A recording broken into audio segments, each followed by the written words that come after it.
This is a full moon in Sagittarius, which is very fiery because it's a fire sign, and I myself am a fire sign, so I can totally relate with this. And it's also normally revered as a time when women come together and convene to support one another, because usually it is when women are on their moon cycle, when they're menstruating. And unlike the different terms that have been given to when a woman is on her moon cycle, which are not necessarily kind and mostly derogatory, when women are on the moon cycle, they're at their heightened level of awareness. Women are more intuitive and more psychic, in touch with themselves, if you allow it to be. And we've been taught that it's a bad thing, to be ashamed of it, to be embarrassed by it. I still remember the first time I got my menstruation at school, and I was so mortified because I had to go to the nurse because I didn't have anything and I didn't know. And I even remember when they used to do those classes where you had to sit in the nurse's office and watch whoever's story the video was about, and it wasn't celebrated. So as women, we need to come together and support one another and celebrate one another, because we're the ones that create life, and we actually are the ones who nourish it and teach it how to sustain itself, to sustain one another. So if you really want to know the true power within all of us, if women were more united as opposed to divided through all this advertising media competition, oh, she wants my man and I have to be better looking than that one, celebrate one another. She's beautiful, celebrate her. Don't look at her and project your insecurity, because that's all that is. It's a reflection of where you're at with yourself.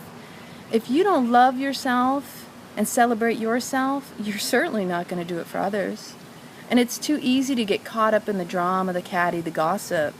And the reality is none of that is serving anybody.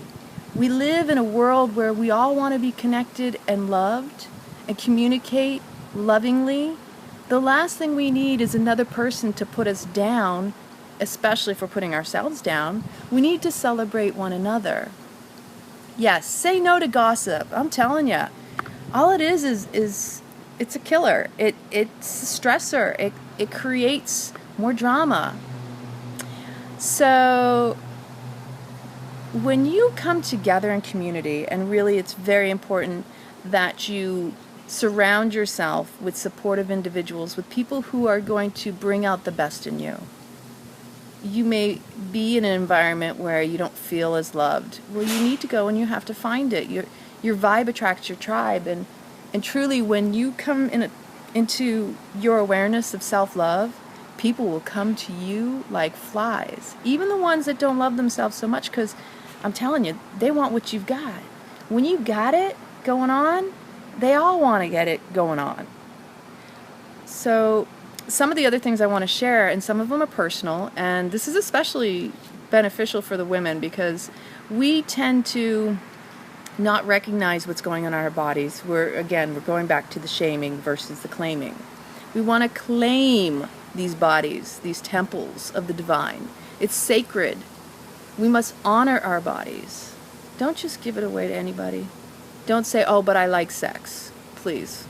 You know what? It's an addiction. We've all been there. We've all used it to manipulate. Truly, we don't need that. We got more power going on. We don't need it to be thrown out and grabbing onto other people's energies. Because when a woman has sex with a man, she takes in all of his energy. She actually takes in every partner and every connection and anything that's been going on with that person. So you take in their trauma when you do that, when you have sex with another person. And men, not as much, but for men, it's when they orgasm, they actually give away their power. And it drains them because it takes, I forgot how many drops of blood to make semen, but it's a lot. It's a lot of wasted energy. And you can't just get that up back up overnight. So a lot of Yogi Bhajan's teachings are really very fascinating and cool, because as women we're multifaceted, meaning we're able to do more than one thing at a time, and men not so much. There's a reason they say one-tracked mind, but it's not to be condescending. It means that a man, you give him a task, you let him go do that task. Don't try to have a conversation and say, and while you're at it, I was wanting to have this discussion with you while they're in the middle of fixing something. Keep it simple. Don't try to have those serious conversations while they're trying to do something else. Because only we know how to multitask on a true level. It's just like you're driving down the car, as a mother especially, when you're driving down the street. And I remember this with my mother. You got a million things going on in your mind. You're following the path to your destination. And then all of a sudden you have to stop, and the arm comes flying out to support your child in the passenger seat. Oh my gosh, hilarious, but true, because you're so engaged. It's like you've got these tentacles. They're energetic. And especially with our hair, just so you know, the reason women grow out their hair, and men, is because it's an extension of your energy. It's actually an extension of your intuition. So they're like antenna. And Yogi Bhajan taught us to put it up over the crown of our head and cover it with a turban, because what happens is when it's loose, you've got static electricity going on. So when you find yourself, and you're somebody with long hair, and you're out in public, and you've got all this going on, and it's creating that static electricity, what you're actually doing is picking up all of the energy around you, all the stuff that's going on. So if you're somebody who gets migraines a lot, you may want to consider doing that, putting your hair up in a turban, keeping it covered.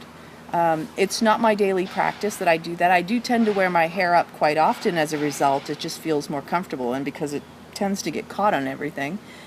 But I've been growing my hair long since I was a kid. I've had it short, and I can tell you it makes a huge difference energetically.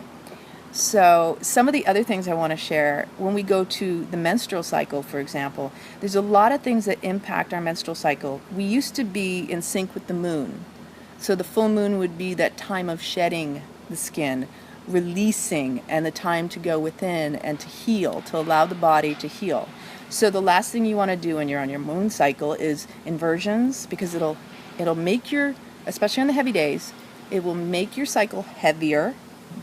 You don't want to do any type of activity that creates pressure on the navel point, because again, that also is going to increase the blood that you're going to have. So if you want a longer cycle and heavier, these are the things not to do, but if you want it to, it will. You don't do breath of fire, which is where you breathe equal in, equal out, emphatically stressing at the navel point. And the inversions is really big. You really want to self-care. You want to relax. You want to rest. These are days you don't do anything strenuous. You don't go out doing a lot of exercises. You want to be clear about making sure that you're putting only healthy, nourishing foods in your body that are fresh and organic, because you have to consider that the chemicals in the air, the chemicals in the people. Yes, Deborah, I wondered if you were going to see. Yes, I'm wearing the bikini. Just letting you know. Woohoo!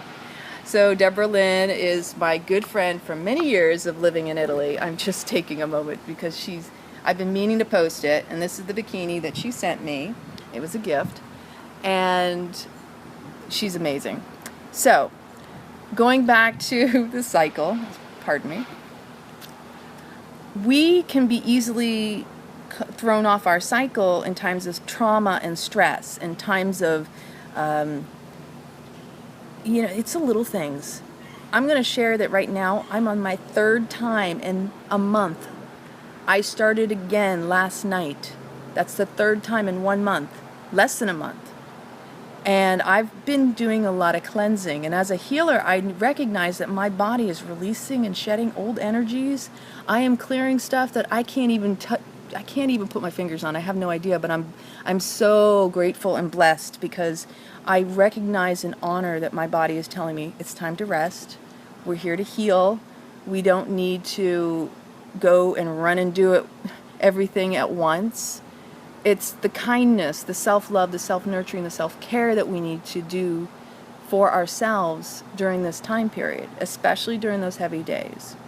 And so when I reflected back, what happened was my grandfather passed away 2 weeks prior to Memorial Day. And then it started again. And then it started again 10 days later. And then it started again this last night. And I'm going, whoa. This is, in my opinion, I get excited when things don't make sense all the time. I get excited when I see that I get nervous about energies, and because I notice that it's my mind gets anxious. But the reality is, it means that change is coming. So I get excited for change. And if my body's been going through changes, there's something big around the corner, and I can only just imagine. And then I try not to focus on it, because I know it's all part of the flow, all part of the process, and you have to embrace that. So the biggest advice I could give to everyone, not just the ladies, is that we really need to support one another, share the love, not the animosity or the gossip or look at what that one's doing. I mean, really? We got better things to do in our lives. You want to invite more drama? You're talking about someone else. You're drawing in that energy. And believe it or not, where attention goes, energy flows. So the more you talk about someone else, you're giving your power away. You are giving it to that person. And you know, they say in celebrity world, in Hollywood, even bad news is good news.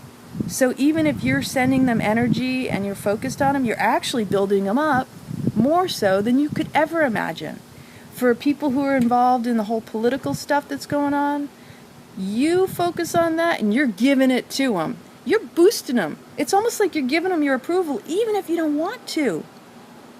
Because it doesn't matter how you're giving it to them, you're giving it to them. So what else can I share with you that these wise words will make your day better? I'm so grateful for all of you tuning in, and it humbles me, because life is short and we really want to flow with complete ease and grace. And the best way to do that is to just be who we are. Don't try to be who somebody else wants us to be. If somebody doesn't like you, it doesn't matter. It's none of your business. You know, the bottom line is, love starts with self. And when you start loving yourself, everyone else around you is going to be like, something good's going on over there. I want some of that. You start this cycle. You send out those ripples and those waves. If you look at my friend Tom, I mean, he is oodles of love. I mean, he is just soaking it up and sending it out. I mean, not too many men are feeling comfortable like that, because men are taught that they should be holding on to their emotions. They're not just supposed to show it. And when another man shows another man affection, oh my gosh, the first question that pops up in our society is he trying to get with me? Is he gay? Is he curious? I mean, truly, does it matter? People know when you want some of them. Come on, let's get real. And what it really brings up, if you're one of those people who's not used to affection, you have to consider, are you insecure? Are you feeling less worthy? Because when you don't want to accept someone else's affections, no matter whether it's friendly or otherwise, what it's showing is your insecurity. It's showing that you need to love yourself more. And that the moment you open up to it, no matter how uncomfortable it feels, you're actually going to see your neurological wiring is going to change. The more you open it up, it's going to come to you more. The more you're grateful for it, the more it's going to pour in. We all want love. You got to open up to it. You have to allow it. So the reality is life is love. And we have no time to stick it in our body and lodge all these blockages resisting what it is we claim we want. So I hope you're having an amazing full moon Friday. I rarely leave home these past couple weeks lately as well. And it's mostly because I've been clearly meant to stay home and rest and stay in my own inner world. And that's really what the moon cycle tells us for women and men too. Because even though you don't have an actual physical moon cycle shedding of blood, you have a cycle. It's just you need to tap into your own cycle as well. Because when it comes down to it, we all have to go within for the inner wisdom and the inner guru to speak through us. So I want to invite you all to come with me to Italy. If you like this video, share it with your friends. Let them know there's still time to join me on the retreat in Tuscany the first week of July. SassyVibesRetreats.com.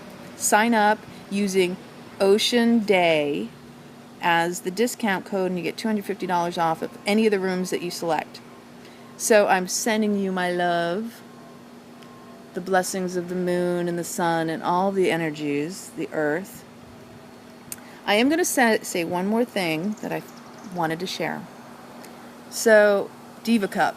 Ladies, if you haven't tried it, get one. It may take a little work adjusting, and if you want, contact me and I'll tell you more about it. The other thing is the Native Americans, they use the blood, they give it back to Mother Earth Gaia. It renourishes and mineralizes the earth. Sounds weird, sounds gross, sounds odd, but let me tell you what, try it. It may surprise you. It will enrich the soil, and the earth needs that right now more than anything. So again, blessings of love and light on this beautiful Friday. Love to you all from Clearwater, Florida.